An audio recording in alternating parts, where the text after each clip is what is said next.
You have our speaker's great permission to keep eating while he's talking, but I would like you to get ready for his presentation.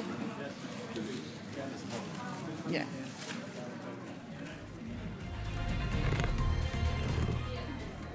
I hope you're enjoying your day, but it causes me a little bit of nervousness to say enjoying a discussion about trauma. However, so far we've had some very good discussion, and I know that that's going to continue right now with our keynote presentation from Dr. Frank Ochberg. Dr. Ochberg is going to talk, the focus of his topic is coping with cruelty. His official bio is in your packet there. I would like to introduce him by saying just a few words. He's going to present, and then Butch Ward from Poynter is going to lead a discussion and a Q&A with him. Let me just tell you this about Dr. Ochberg that is not in your packet.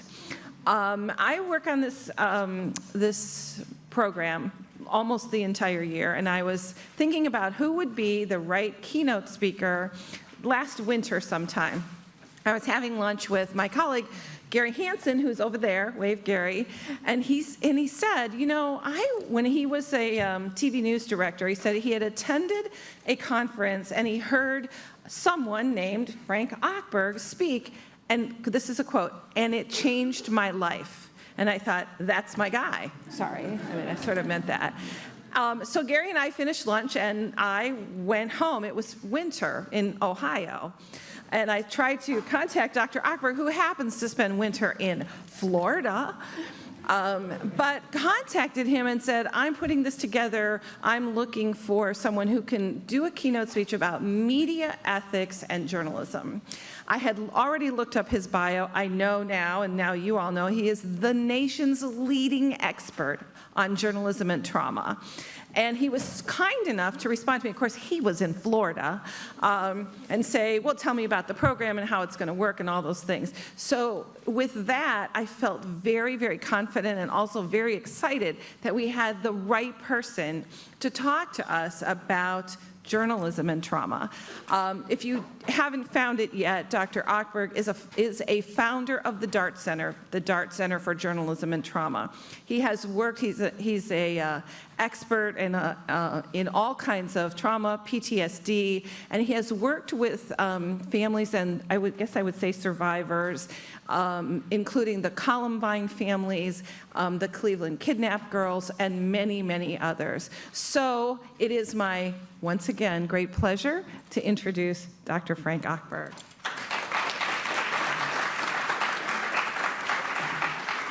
Well, thank you so much, Jan, and it is my great pleasure to spend an hour with you and a day with you. I thought the panel this morning was just breathtaking. We've come a long way. Some of us have been at this for approximately 20 years. After the whole field of trauma therapy and trauma research was invented and developed. And my time is limited. I want to try to get through my remarks at the podium in about half an hour, and then have the rest half an hour for interaction. So I'm going to rush somewhat, but what you have up there, believe it or not, is a home phone number. That's where it rings nowadays. And an email address. And I can't respond to everybody, but if you have a real need or you're going to do something for someone else and I'm going to be able to pass things forward through you, yes, I want to hear from you. We are becoming a global fraternity, sorority, family of people who are invested in this topic. I see someone wearing a police uniform there. You know, part of my background and part of what got me able to do this was an opportunity to work with the FBI and the Secret Service and Scotland Yard on these issues. How do we care for our own? How do we handle massive traumatic events and keep our wits about us? So at one point in my life, I was very much involved in hostage negotiation and creating techniques of dealing with people who had deadly intention. Now, that isn't always going to be your job, but every once in a while, you will be reporting on something that has drastic implications. And if you can call on and feel, we've got your back, we're all in this together, it makes for a very different attitude, one of collaboration rather than one of isolation and asking yourself, how am I being judged? So with that as a bit of a background, let me tell you early parts of my life in dealing with this issue. I think it really started for me in 1968. I was born in 1940, so I was 28 years old. I was a resident in psychiatry at Stanford, and Bobby Kennedy had been killed. Oh my God. And just before that, Martin Luther King had been killed. And I was a medical student when John Kennedy was killed. And these are young men in their 40s at their peaks of their historic dedication and leadership. And I can tell you it was a sickening, not terrifying, but it kind of hit in the stomach. And after Bobby was killed, which was in California where I was in the residency, my wife said, "You do something about it, Frank." What was I going to do? Well, you'll see. Let me show you a few other pictures from the time. Have any of you visited the Civil Rights Museum in Memphis? Okay, good. Well, you know, it's a low-key but very dramatic museum, and we had the privilege of looking at your own museum on Kent State campus to be reminded of something that shook the globe. And this picture is from the balcony, which is the last part of going through that museum. So you're right there, you touch it, you feel it.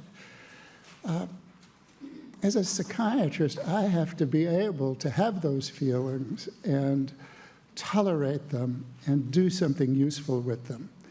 As journalists, as students, you're at various stages of your life in developing your own sensitivities. It's good to have them, and it's good to be able to draw on them as you create portraits of other people's profound life experience. This is Bobby Kennedy dying, shot as he was trying to be quietly exited from the hotel in which he gave a speech. He went through a back way, and there was Saran. And this is the era at the time. It was Vietnam War, 1968 was part of the peak of it. And we were of my generation absorbing what this was all about. It was also a time of exhilaration. It was Woodstock. It was body paint and drug experimentation. And who didn't? I was actually pleased to find out that the Bush who was running for office smoked some when he was younger. He said his mother didn't want him to tell the world, but I guess he rose a notch in my book by being human. There were riots. There was rousting of young people. There was an era of civil rights demonstration and violence, and we're having a reprise of it in a way now. Maybe this time the generations will get it right in realizing how Black Lives Matter and how, despite progress, nowhere near progress enough. So here we are, that's me at age 28, with, on the other side of the screen, Dave Daniels, who was an assistant professor, and Marshall Galula, a resident mate of mine. Maybe this is a message to the students in the audience. You know, we were pretty young, and we wanted to do something, and we gathered ourselves together. I ended up being co-chair of a committee on violence, and we wrote a book. We wrote a book called Violence and the Struggle for Existence. It was published by Little Brown. None of us were professional authors, but that was our maiden voyage. And it was good enough so that the president sent the head of his staff lead for the national inquiry on violence, and I guess it gave us the sense that you could make a difference if you studied something, if you did your job as a professional and as a writer. And taught me a little bit about the biology of violence, that aggression is within us. We're not going to get rid of aggression. But violence you can think of as needless human aggression. It's in our culture. It's far more in the male gender than the female gender. It erupts at various times. How we absorb it, how we interpret it, how we render it in journalism and in other ways matters. Now let's just go on a little further through this decade. Gloria Steinem, who was a role model for many of us back then, I was the male member on the Committee on Women of the American Psychiatric Association, a great honor.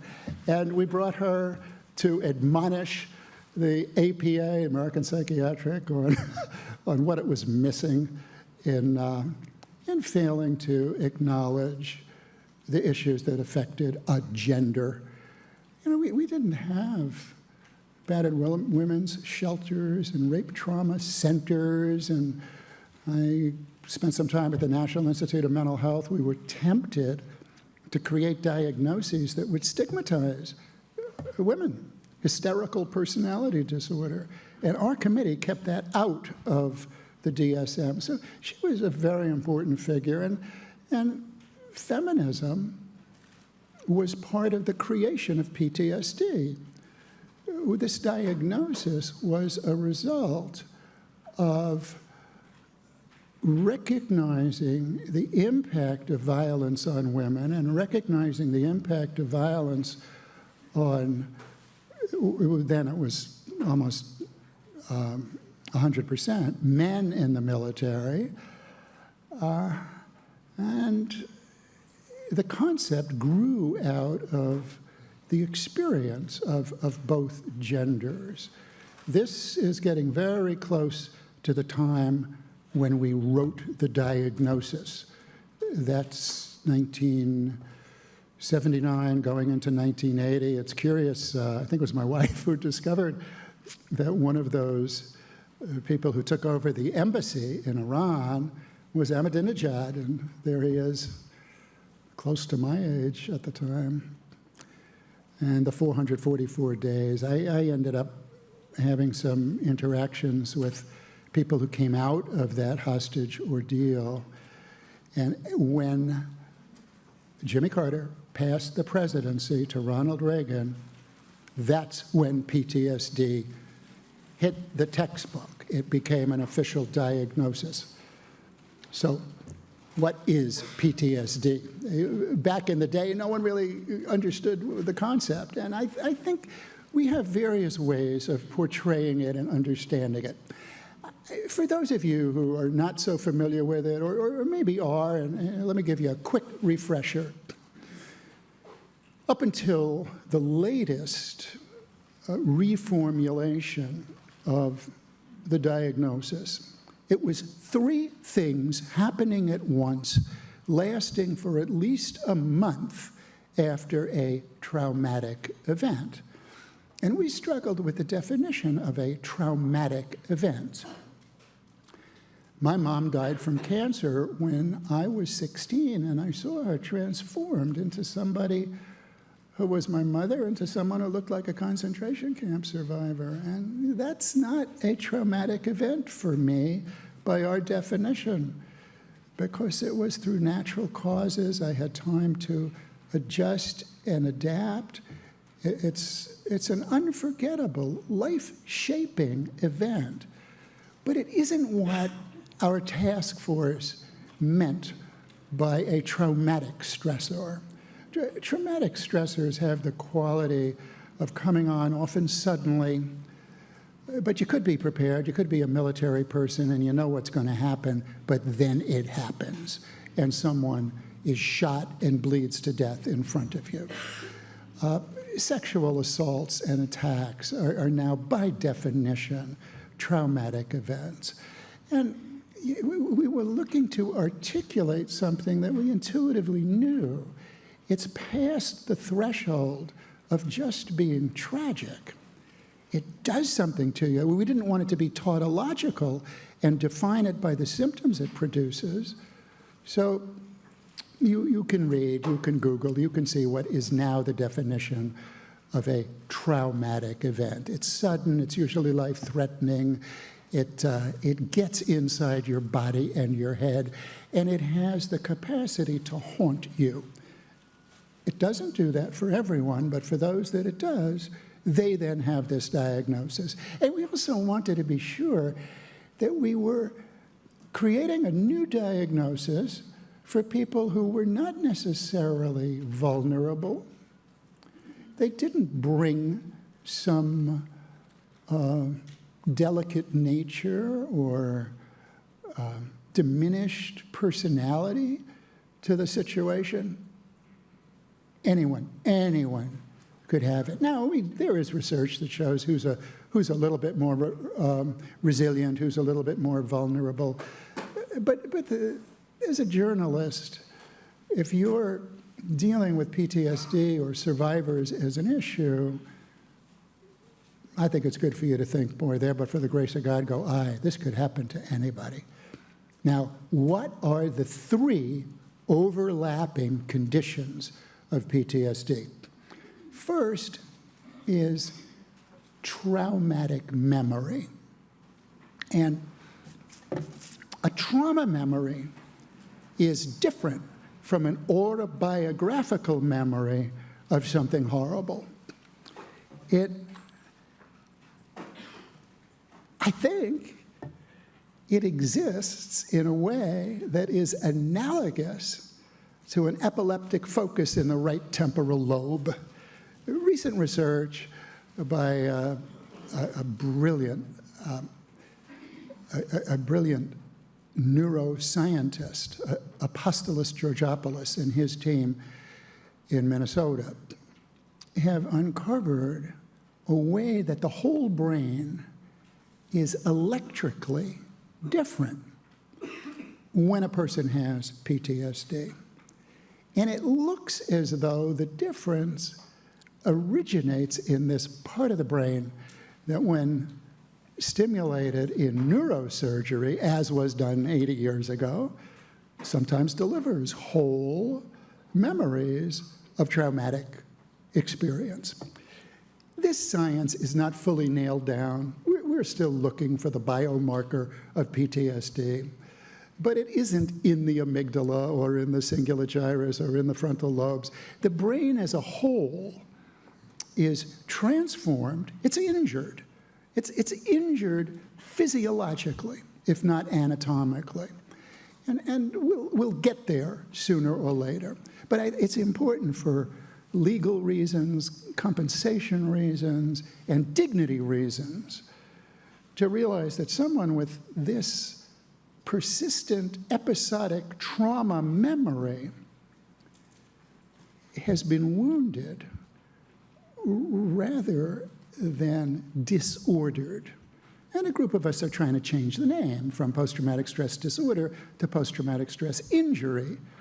Because if you're injured, you can get the Purple Heart. You can be honored. It still will be stigma, but we can have a different national attitude about people who bear the scar of post-traumatic stress. And the cardinal symptom is a traumatic memory. Now, when you as a journalist interview someone who has this vulnerability, you're kind of damned if you do and damned if you don't. You may stir up more trauma memory.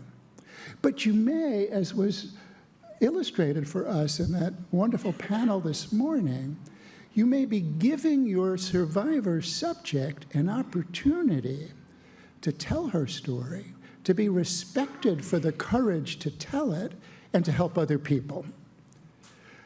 Is she ready for it? Well, that's for the two of you to sort out. But I think it helps for you to have this language and to realize that trauma memory is different from autobiographical memory. I've been telling people to prove the point. In a flashback, in PTSD, a person literally smells what they smelled at the time. You want to call it an olfactory hallucination? I think it's an olfactory memory. Try your darndest. You can't smell what you smelled 3 years ago. It doesn't happen. It happens when the brain is in this kind of a format and someone is saying, I'm smelling the body odor of my rapist. 40 years later, my patient, Terry Quartz, who's made movies with me, says, oh, Frank, I could smell Vietnam. When I remembered Billy Joe's death, I had the smell of Vietnam in my nostrils. Well, that's an altered brain state that is characteristic of PTSD. Now, there's something else that we've now divided into 2 chapters, but think of it as one.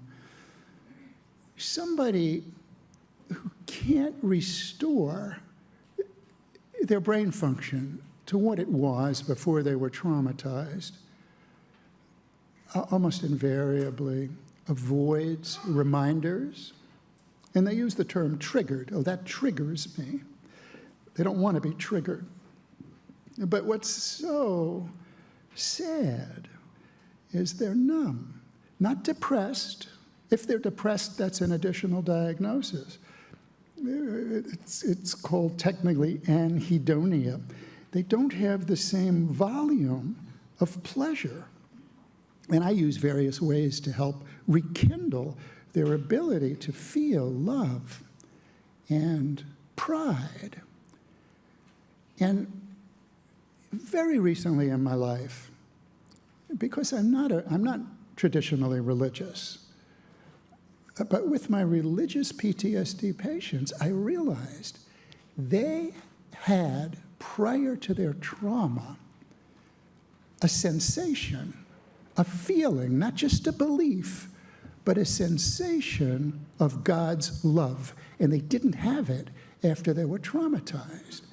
And when I, as a doctor, was able to describe this to them and show how this was part of their numbing, you see, and you do that too. You have a massive audience. You describe these things to people. I'm doing it one at a time. I'm doing it retail. You're doing it big time. So one woman, one man say to me, Dr. Achberg, you put me back in touch with my faith, which is not your faith. I've got a chill up my spine that I was able to do it. Well, it was simply helping them realize that their muted feeling of God's love, I feel a universal love. I feel love in a room like this. I'm not a believer, so I don't feel God's love. But if someone does, I think I'm not a good doctor if I don't pay attention to that and do what I can to restore it. So that's part of understanding, interpreting, and talking about PTSD with someone who has it. First part is this trauma memory. Second part is this numbing and avoidance. And the last part is an anxious arousal. Someone will say to me, I'm wired, and they're wired all the time. If you want to think about what the brain is doing, there are parts of the brain that are responsible for feeling aroused, suspicious, on guard. And of course, if you've been there while someone next to you has been shot and killed, makes sense that your brain will take a while to cool down with respect to this hypervigilance. And with hypervigilance, you don't sleep well. We didn't put in sexual disturbance, but how can you have a return to normal intimacy when your amygdala is firing off as though you're under threat? We specialists understand this and deal with it, and we don't want to hook our patients on drugs, but for a period of time, why not? Why not use the medication that is available to help you control an injured neurologic system? And when you get it back so that it's working, then you're capable of respecting yourself. And a lot of what we have to do is social work. Social work is so important. It helps somebody understand they have a right to accommodations in a workplace with PTSD. It is a federal right, which is often neglected. Often neglected. What a service you do when you write about a crime story and you illustrate a survivor's struggle to recover and an employer's ignorance of the ADA, the Americans with Disabilities Act. And you help empower your subject to help herself. I'm going to be doing that tomorrow in a courtroom where my patient wants a protection order from her ex-husband, and he's petitioning to have it removed. And I have to make the case that she's like a war veteran and that he triggers her. The fact that he broke into her house and stole her computer helps me make the case to the judge. But in various ways, I think we are advocates for our subjects. And a conversation like this with journalism ethics gives us a chance to add to the armamentarium. Well, now, in the remaining few minutes, I want to describe something to you which is referenced in your handout. It's called the 3 Acts of Trauma News. And these 3 acts don't occur in sequence. You can read the paper, but I want to give you an introduction to it. And I know that Butch is going to question me on it and set the tone for our conversation. I developed this way of thinking about what journalists do in trauma journalism close to 20 years ago, and it's helped me and others since. Think of an Act 1 trauma news story as what you write or film or put on the web as the news is breaking and as it has these electrical, alluring at the same time that they're terrifying images and narratives. I mean, Joanna was shot in the face, and when that story is told, that is a Act 1 story. What happened? And you don't have to embellish it. These trauma scenes attract us. Here's a psychoanalytic contribution to why we are addicted and why, when it bleeds, it leads. We humans need to be able to overcome our resistance to horrible things. So we have something called, I call it paradoxical pleasure. And it describes why in fairy tales and Bible stories in every culture we go through a phase of life where our parents tell us terrible things. Witches who eat children, giants who live up beanstalks and are going to kill you. You're telling a 4-year-old Hansel and Gretel. I mean, this is pretty bizarre stuff, isn't it?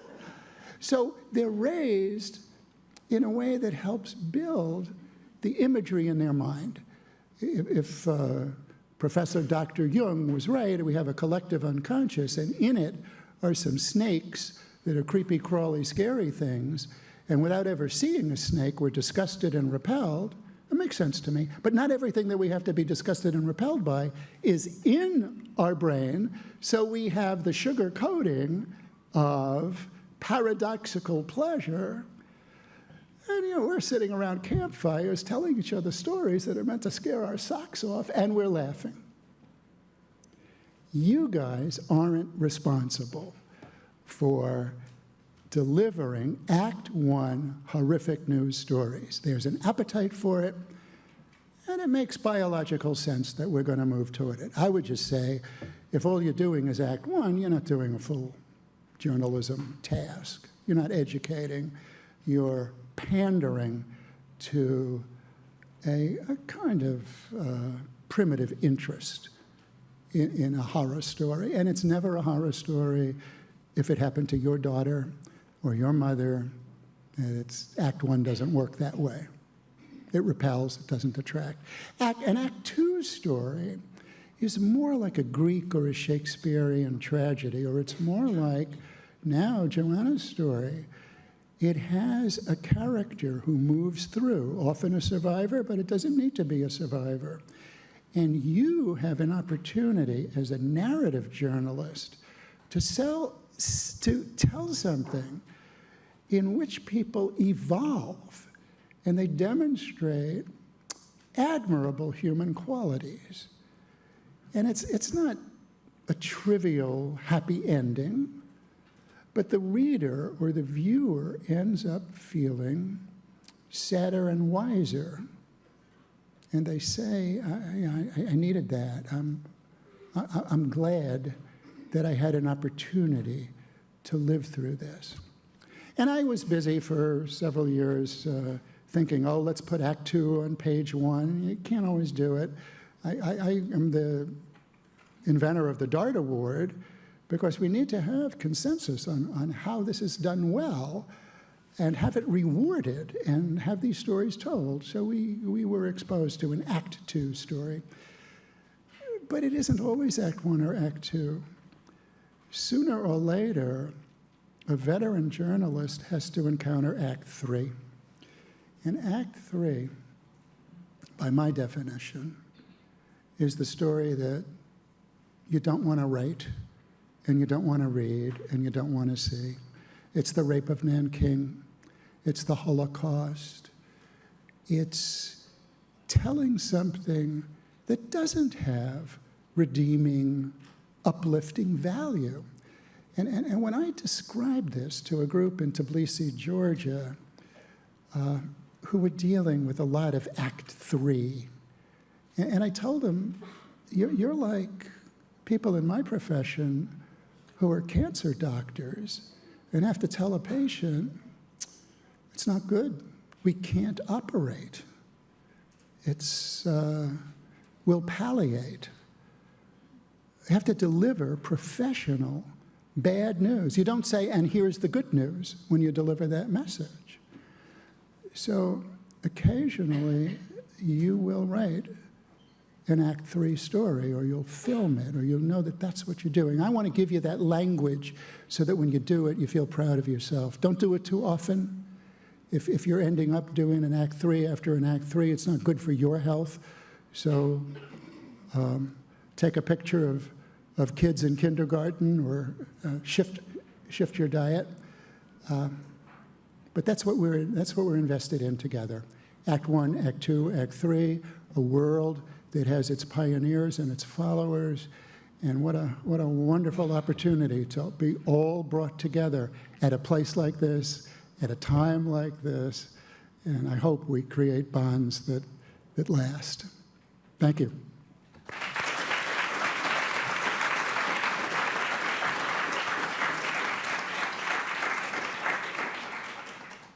So I'll get this started, and I've got this turned on. I'll get this started and then take your questions, okay? Frank, take us back 1 second to, you described the conditions that are present. Am I? I want a mic so I can walk yeah, around yeah, like good. you. Check. Thank you. You described the conditions that are present in a PSD patient, Yeah. PSTD patient. And what should a reporter know when they're trying to interview someone they either suspect is experiencing that? How do you take someone through that interview and minimize harm? Yeah, that's the question for us. And I did write a piece, you can find it on the web, PTSD 101 for journalists. So first, just be aware of what PTSD is. You had a mini course on it, you may want to refresh yourself.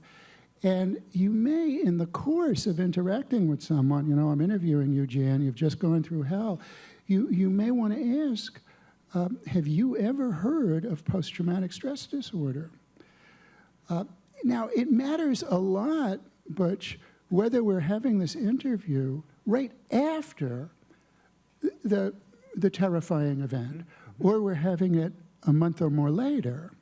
If it's a month or more later, I think a good way to start the interview is, has anyone else interviewed you? And are you aware of this? And would it be okay for us to go into it? So sometimes as the therapist, I end up having a conversation about what this condition is. And what it does is it demystifies it, and I think it adds to the trust that this nervous person has in me. And you're not a doctor, but you are a professional investigator. And in your manner, in your facial expression, in where you choose to sit, if you're, Butch, getting it across to that person that you're comfortable with trauma stories, I think you're setting the right tone in the beginning.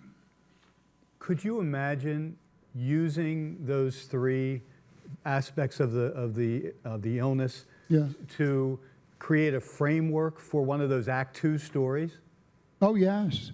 Oh, yes, because Act 2 is all about progress through the absorption and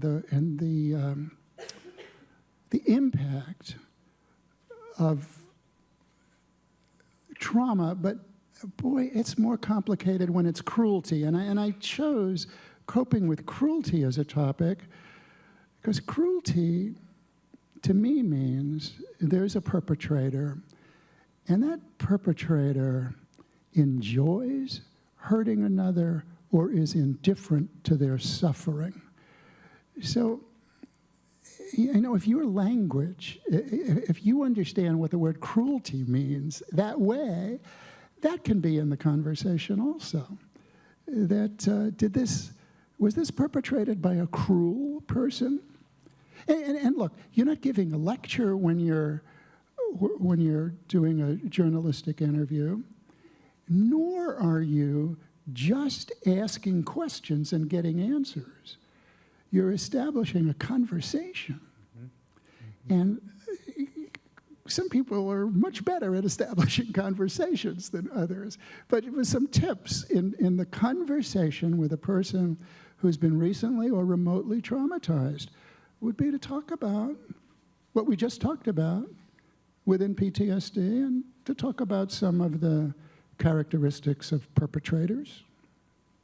Is the PTSD. Yeah.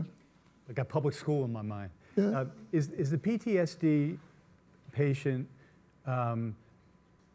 as trustworthy in terms of the accuracy of the information? Oh, good question. Good question. And early on, we started this program at Michigan State, and I remember Bill Cote warning the students that we give our victim witnesses an assumption of honesty, accuracy. Well, some of them are perpetrators themselves. And as a crime reporter, you can't always assume that the person you're talking to is, in terms of criminal justice and in terms of journalistic justice, innocent. So have to be on guard about that. There is a condition called dissociation. It's not disassociation, it's dissociation, dissociation. And that's when the brain isn't coherent. And the things that we take for granted in coherent thought aren't happening. So people who have dissociated will describe floating up out of their body and seeing the scene as though it were a movie or a play. Or they'll hear sounds that are exaggerated or diminished. Or they'll form an altered personality. There are many interesting and somewhat bizarre manifestations of this. Post-traumatic stress disorder often includes dissociation. In fact, early on, we fought over whether to put it in the anxiety chapter or the dissociation chapter of the Bible of diagnoses. So, but if your question is, might this witness to events have a distorted view? The answer is yes, they might.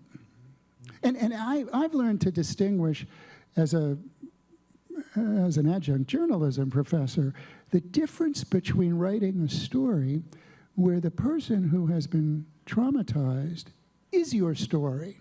It's about her. Or when the person who has been traumatized is one of several witnesses to an event that you're reporting on. These are different stories. And I think if you're trying to get good, accurate reporting of a traumatic event, you need multiple sources, and you and your editor are the ultimate ones who determine what is accurate. You talked 15 or 16 years ago in that essay about the 3 acts, about your frustration that more Act 2 stories were not elevated, were not played on page 1. It would seem to me that if what we talked about earlier today, that our role as gatekeeper, as the first reporter of events, is not the primary role of the journalist any longer, that we are in some ways freed to move to Act 2 quickly.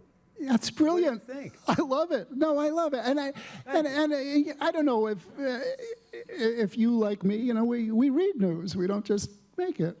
And isn't it gratifying and satisfying to go to a website and you trust the organization that has produced the facts, the analysis, the commentary.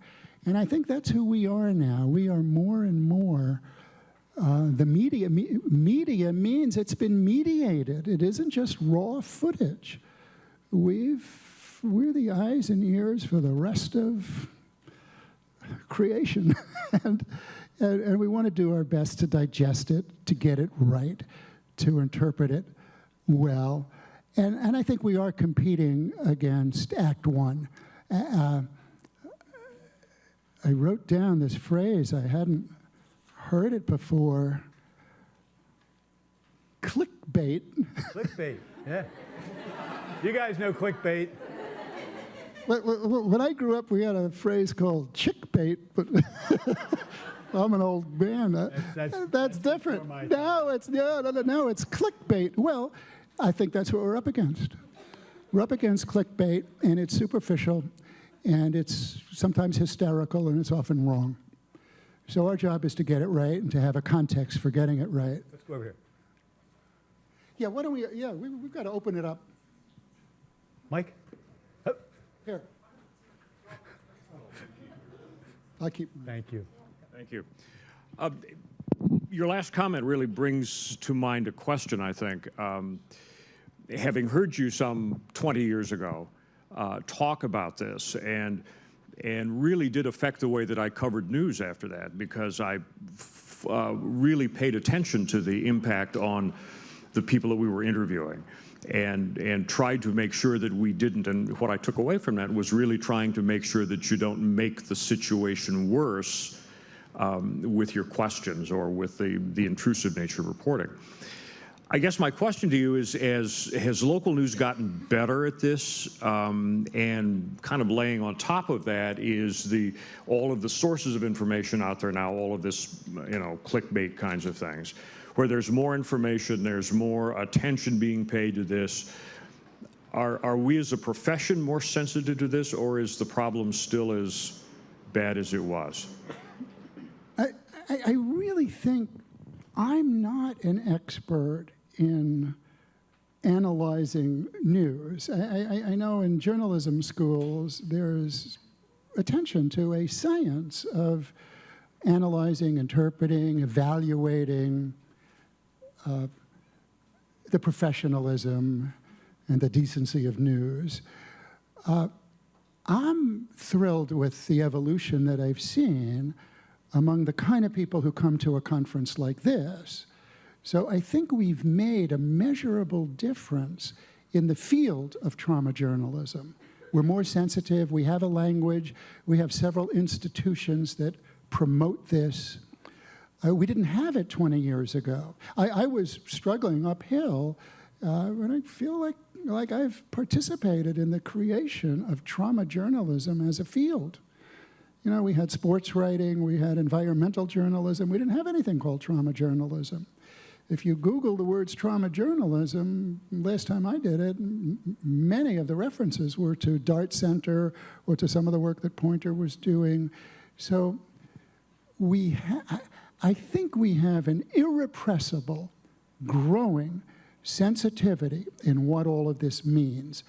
I don't think it has significantly changed the face of news.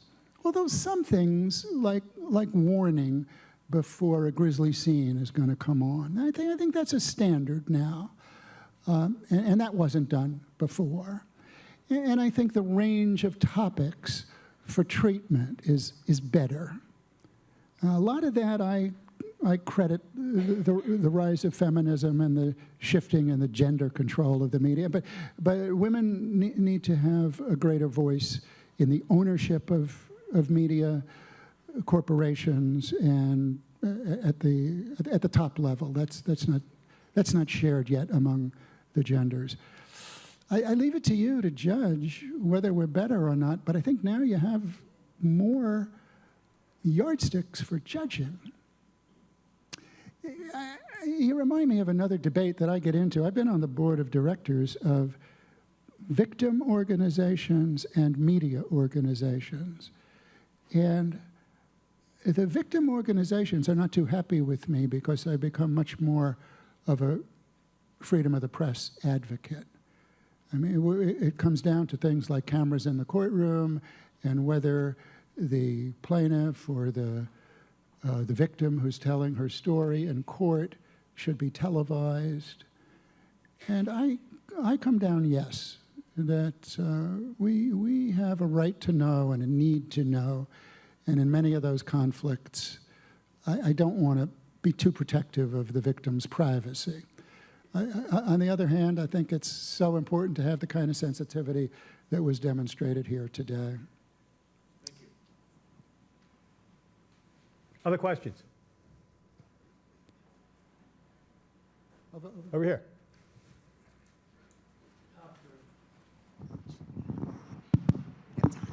Thank you for mentioning God. There's no one that's part of the group here is from a philosophy department or from a theology department.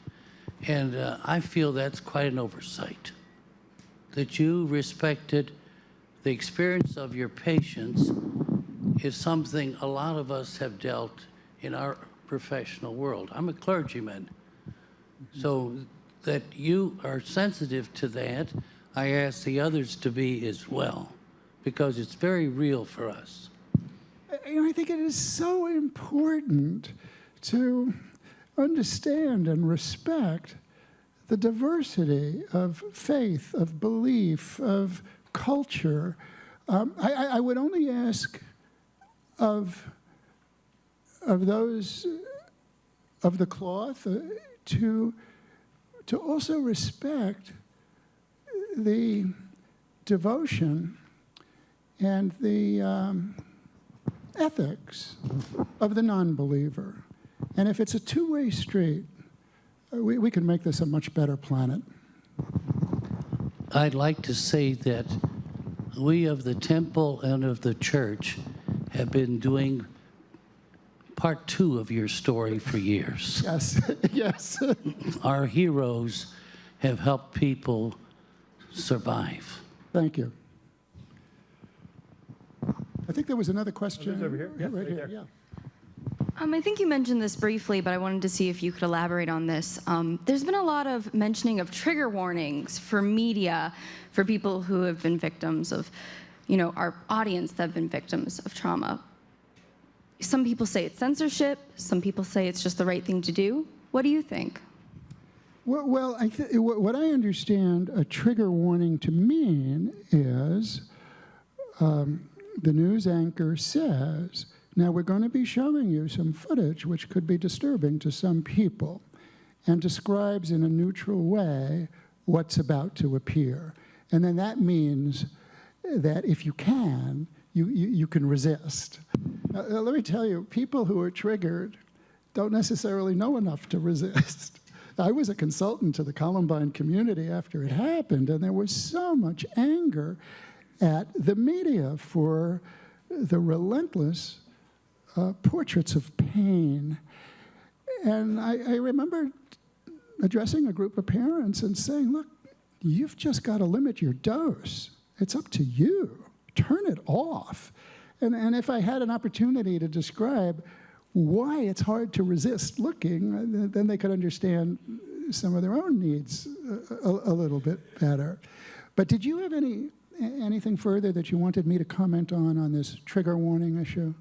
No, I think that pretty much covered Got it. it? Thank you. Okay. Others, here we go. Yeah. Rachel? Here's the. I need a microphone. I'm kind of a big mouth. But talk about maybe, okay, so let me start it this way. When Joanna's story won the DART Award, I went to New York and we talked about it, and I met with you and many of the people from DART. And the first night was very difficult for me because I kept thinking, why are all these people so nice? And why do they care? Why are they telling me that they care about how I'm doing? Like, it kind of creeped me out. I'm like, what is this about? These people can't be for real. They're too nice. And I remember even kind of talking to Joanna about it, where we kind of left and said, what, they all care so much. And then you kind of come into this and you start to get it. You start to get the trauma part of it. And a lot of what you're told and a lot of what you talk about is learning how to cope and self-care and things like that. But how do you have that conversation about when is too much, when is it time to stop? Because I think that once you learn about trauma, you then feel this responsibility. Because I know about it, and maybe not everybody else in my newsroom does. Or I've learned about it, and maybe not everybody else will treat a survivor or a victim the way that I've learned is the right way to do it.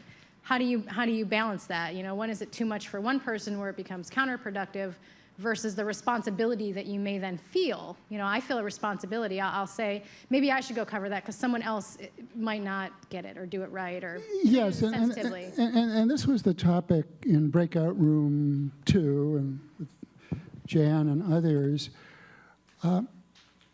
There can be a cumulative effect, and I think we have to watch out for one another because someone may see it in one of us before we see it in ourselves.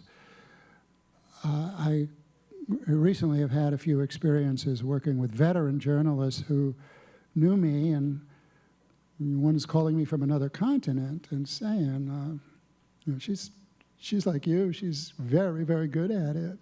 And she's saying, I think I'm reaching a point where I may need to switch jobs. I don't know that I want to come home yet, but, and she described some of the symptoms. I think it's useful to recognize the difference between compassion fatigue and burnout. Compassion fatigue means you're still compassionate, you're getting tired, you've had a little too much of being the one who distills these stories. You don't only witness them, you take it in, and you're taking it in from more than one person. And if that's the case, a break could help. paying attention to your physical fitness, your diet, the people that you talk to. You know, there are some people in our lives who really are good for us when we're troubled. And there are others who have a knack for making it worse. Some of them are catastrophizers. Oh, you've got pneumonia? Well, it might be cancer. So a lot of this is fairly obvious. Some of it, sometimes I think a person like me can help. I mean, I would ask questions to get a sense of whether there are some physiological problems and when's the last time you saw the overall doctor. But boy, if you're becoming nasty and your colleagues don't like you anymore, if you're a police officer and you've gotten hard, you could be dangerous to yourself and others. So there does come a time when you need to switch assignments or switch jobs. The person conducting that breakout session is a chair of a journalism department, and like the chair at Michigan State University, used to be a cops and court reporter and was so good at it that she got assigned to every mother of a murdered child. Well, she had enough and she became a professor, and it was a smart move. So you make these career decisions in concert with others, aware that your time may have come. Let me ask you one more. Yeah.